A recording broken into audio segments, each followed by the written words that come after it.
स्वामी समर्थ प्रेक्षकांनो, आनंदी या मालिकेमध्ये आता एकदम भयानक असा ट्विस्ट येताना आपल्याला पाहायला मिळणार आहे. मालिकेमध्ये आता आनंदीचा मृत्यू झालेला आपल्याला दाखवला जाणार आहे आणि या सगळ्यापासून पृथ्वीला जाणून बुजून या प्रांजलने लांब ठेवलं आणि ही सगळी गोष्ट जेव्हा पृथ्वीला समजते की आनंदी या जगातून निघून गेली, आनंदीचा मृत्यू झाला आहे आणि प्रांजल पृथ्वीशी खोटं बोलला, ही गोष्ट जेव्हा पृथ्वीच्या लक्षात येते तेव्हा मात्र निंबाळकर वाड्यावर खूप मोठा राडा होताना आपल्याला इकडे प्रेक्षकांना पाहायला मिळणार आहे.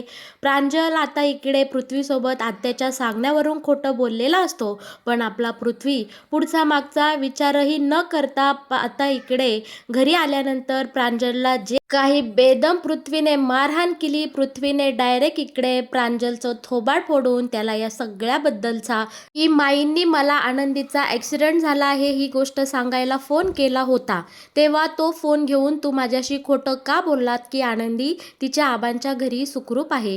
तुझ्या एका मूर्खपणामुळे आनंदीला आज तिचा जीव गमवावा लागला आहे. प्रांजल, तू ही कुठं पापं फेडशील म्हणत पृथ्वीने आता पुन्हा एकदा प्रांजलच्या सणासण कानाखाली लगावून दिलेल्या आपण इकडे पाहणार आहोत. शिवाय इकडे शिल्पाला म्हणजे त्यांच्या आत्याला सुद्धा पृथ्वीने ह्या घडलेल्या सगळ्या प्रकरणाचा जाब विचारलेला आपण इकडे पाहणार आहोत.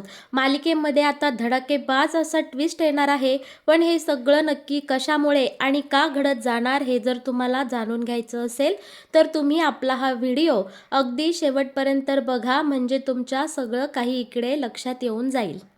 बरं का, आता इकडे आर्चीने केलेली रिक्वेस्ट आणि आबांवर असलेलं ह्या पृथ्वीचं प्रेम या सगळ्यामुळे आता पृथ्वी आनंदीला शोधण्यासाठी शिर्केंसोबत निघून गेलेला आपल्याला इकडे पाहायला मिळणार आहे. पृथ्वी बोलतो की आनंदीसोबत माझं वैयक्तिक असं काही नातं नाही, पण आबांसाठी म्हणून मी त्यांच्या नातीला इथे शोधायला चाललो आहे. दुसरीकडे आता पिंट्याकडनं आपल्या आरतीला समजलेलं असतं की आनंदीचा खूप मोठा अपघात झाला आहे आणि आनंदीच्या डोक्यातून जोरदार रक्तप्रवाह सुरू झाला आहे. आनंदी मरणाच्या दारात आहे, रक्ताच्या थारोळ्यात आहे. ही गोष्ट आता पिंट्याकडनं आरतीकडनं संपूर्ण घरामध्ये अगदी वाऱ्यासारखी पसरलेली आपण इकडे पाहणार आहोत. आता माई, आबा, आर्ची सगळ्यांना खूप दुःख झालेलं असतं, सगळ्यांना खूप टेन्शन आलेलं असतं. आरतीने तर खूप मोठ्याने हंबरडा फोडलेला असतो की माझ्या आनंदीला काही होणार तर नाही ना. इकडे माईच्या आणि बापूंच्या देखील पायाखालची जमीन इकडे हादरलेली आपल्याला पाहायला मिळणार आहे. ह्यांचा आरडाओरडा पाहून इकडे आता मालक साहेब येतात आणि बोलतात की काय झालं. ह्यावर आता इकडे रडत रडत आरती सांगते की मालक साहेब, हे बघा ना, आनंदीचा ॲक्सिडेंट झाला आहे. आणि आता इकडे लगेच छाया सांगते की हो, रात्री आनंदीने हीच साडी घातली होती. आणि लगेच इकडे आता अर्चना सुद्धा म्हणते की हो हो, ते काय आपल्या दीदीचं गाठोडा आहे तिथं. आणि हा सगळा प्रकार पाहून अक्षरशः इकडे मालक साहेबांना सुद्धा खूप मोठा धक्का बसलेला आपण इकडे पाहणार आहोत. मालक साहेब आनंदीची ही अवस्था पाहून लगेच डॉक्टरांना कॉल करतात आणि बोलतात की बघा, हा पेशंट आहे आणि या ठिकाणी लवकरात लवकर जाऊन तुम्ही पोहोचा. यावर डॉक्टर बोलतात की मालक साहेब, मी कालच इकडे शहराबाहेर आलो आहे, त्यामुळे मला त्या ठिकाणी जाता येणार नाही. पण पेशंटची ती हालत पाहून असं वाटतंय की खरोखरच पेशंट खूप गंभीर आहे. लवकरात लवकर यांना इलाज मिळाले नाही तर हा सगळा प्रकार त्यांच्या जीवावर बेतू शकतो. बरं का, असं ऐकल्यानंतर आता मात्र इकडे मालक साहेबांना सुद्धा धक्का बसलेला असतो आणि ज्या ठिकाणी आनंदी आहे त्या ठिकाणी जायला आता ही सगळेच निघालेले आपण इकडे पाहणार आहोत. श्रीने यांचं सगळं बोलणं चोरून ऐकलेलं असतं आणि सगळी ही बातमी लगेच घरभर पसरवलेली आपल्याला इकडे पाहायला मिळणार आहे. विद्याधर आणि ही शलाका खोलीमध्ये बसून काहीतरी प्लॅनिंग चाललेलं असतं की आनंदीचं नक्की काय होणार, ती सापडेल का, कसं काय करायचं. आणि ह्या धनश्रीने लगेच तिथे जाऊन ही बातमी पोचवलेली आपण इकडे पाहणार आहोत. आता इकडे लगेच धनश्री जाऊन सांगते की अहो, त्या आनंदीचा खूप मोठा ॲक्सिडेंट झाला आहे, ती मरणाच्या दारात तिकडे पडलेली आहे, रक्ताच्या थारोळ्यात आहे बरं का ती आनंदी, आता ती मरणार. इकडे लगेच विद्याधर बोलतं की वा वा वा, काय बातमी दिली. शलाकाने लगेच इकडे तिचा दुसरा प्लॅन लगेच इकडं आखलेला असतो. तिच्या माणसाला ज्या ठिकाणी आनंदीचा ॲक्सिडेंट झाला आहे त्या ठिकाणी पाठवून तिथे नक्की काय सुरू आहे, कसले अपडेट आहे ते सगळे वेळच्या वेळी लगेच मला पोचवायचं, अशा खबरी आता इकडे शलाकाने त्या ठिकाणी पाठवलेला आपल्याला इकडे पाहायला मिळणार आहे. दुसरीकडे आपल्या माईंना आणि आबांना या गोष्टीचं खूप टेन्शन आलेलं असतं. त्यांना नक्की काय करावं काय नाही हे सुचत नसतं. म्हणून ते लगेच इकडे पृथ्वीला फोन करून ही गोष्ट सांगत असतात की आनंदीचा ॲक्सिडेंट झाला आहे, तिची शोधाशोध तुम्ही कुठे करू नका. पण इकडे हा मूर्ख प्रांजल येतो आणि माईच्या हातातला फोन ओढून घेतो आणि सांगतो की अरे दादा, त्या आनंदीचा शोध घ्यायची काही गरज नाही. तू घरी निघून ये, ती आनंदी सापडली आहे, सुखरूप आहे, तिच्या आबांच्या घरी आहे. उगाचच त्यांनी इतका मोठा ड्रामा क्रिएट केला आणि आपल्याला सगळ्यांना कामाला लावलं.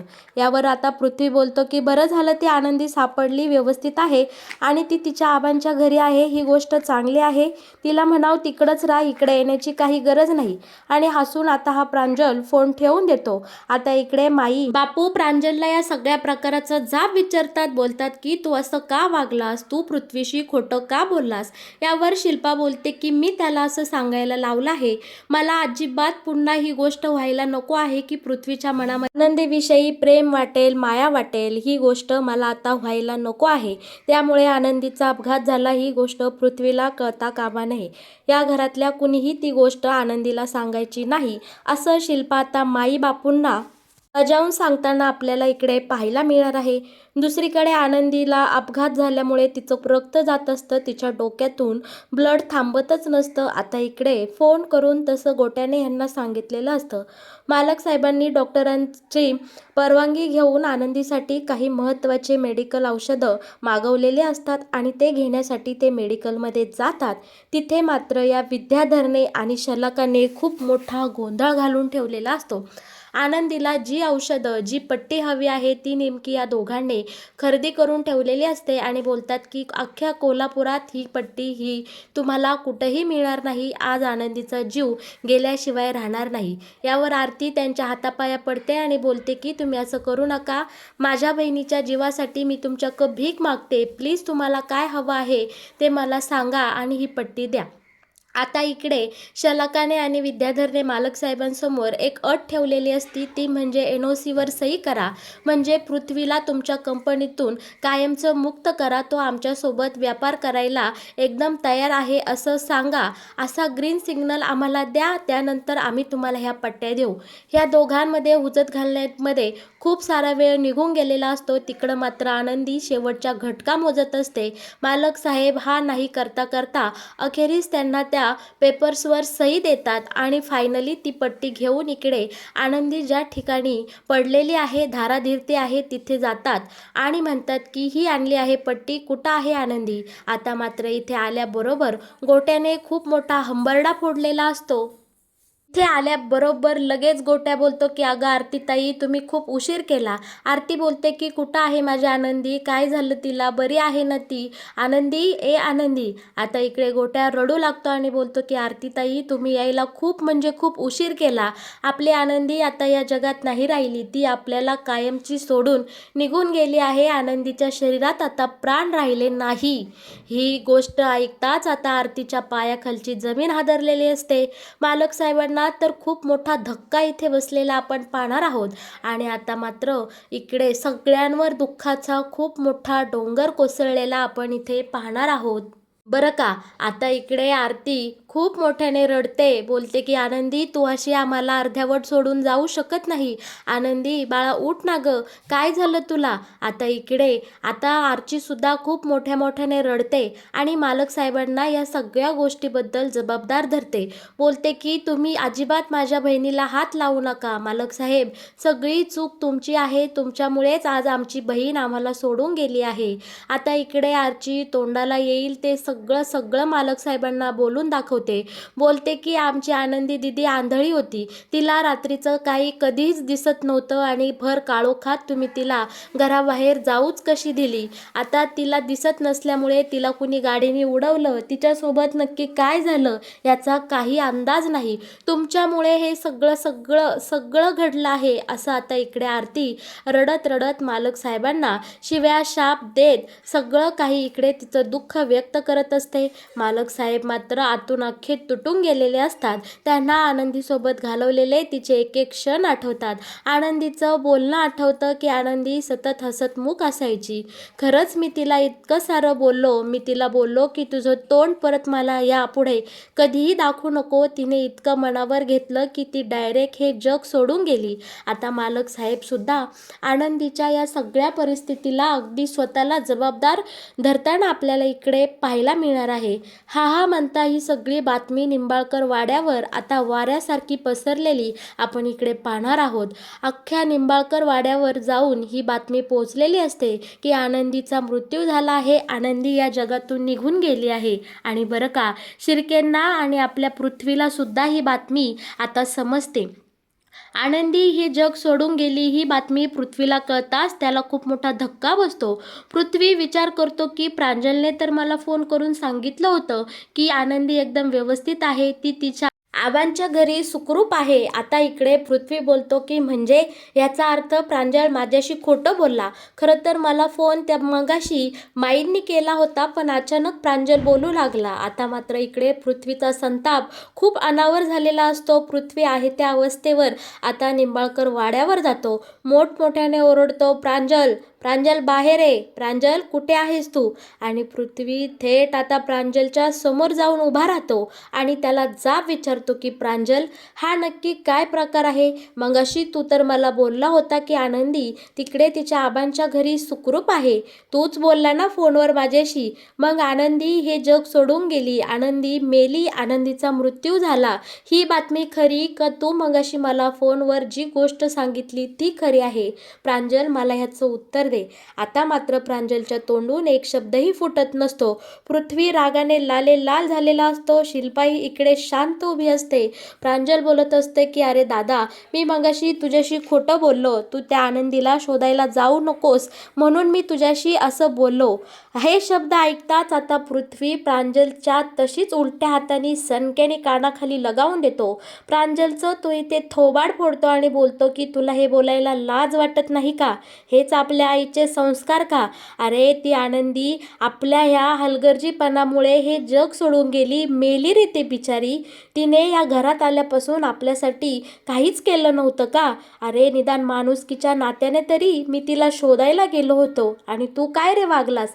याचा अर्थ मगाशी माईंनी मला आनंदीचा अपघात झाला ही गोष्ट सांगण्यासाठी फोन केला आणि तू मात्र माझ्याशी खोटं बोललास. तुला हे करताना लाज वाटली नाही का? आणि आता इकडे संतापाने तापलेला पृथ्वी सगळा राग आता इकडे ह्या प्रांजलवर काढतो आणि त्याला बेदम मारहाण करतो.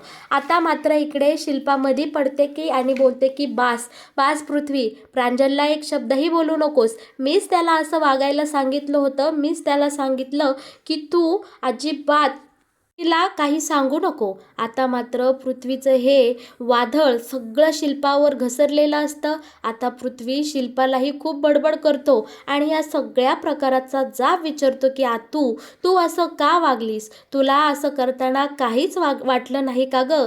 अगं निदान माणुसकीच्या नात्याने तरी मला हे सगळ्या गोष्टी सांगायच्या होत्या.